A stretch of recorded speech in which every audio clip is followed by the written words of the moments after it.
Good morning everyone, Doug from Vermont Hoyas, and welcome to a few more words on Hoya linearis.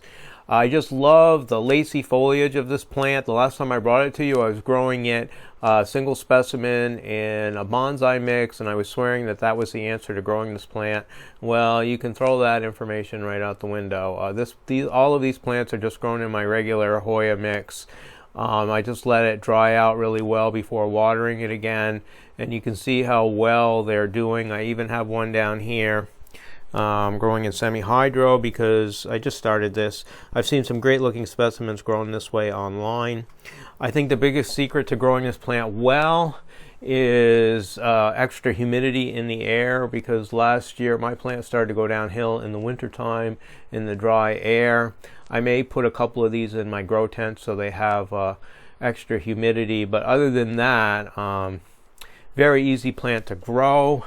Also, this plant is phenomenally easy to root in water. What I do is I take a jar of water with a little bit of rooting hormone in it, put a piece of tin foil over that, poke some little holes, and then I insert the stems of this plant, and it readily roots, and then you can start it all over again. So I don't think I'm in any danger of losing this plant anytime soon.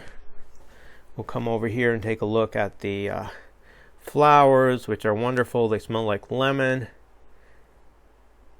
Just a lovely plant. I don't think I'll ever be without this Hoya ever again. It's so different than any other Hoya I have. I can highly recommend it to most everyone.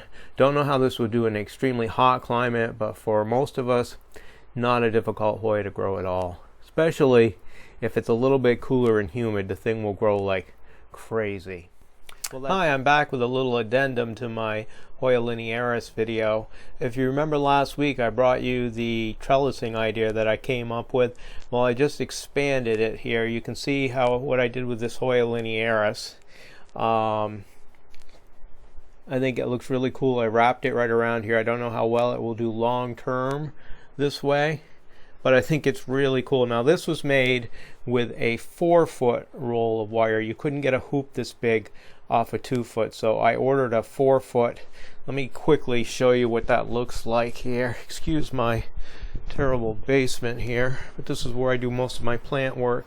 You can see right here, welded wire, 4 by 50 feet.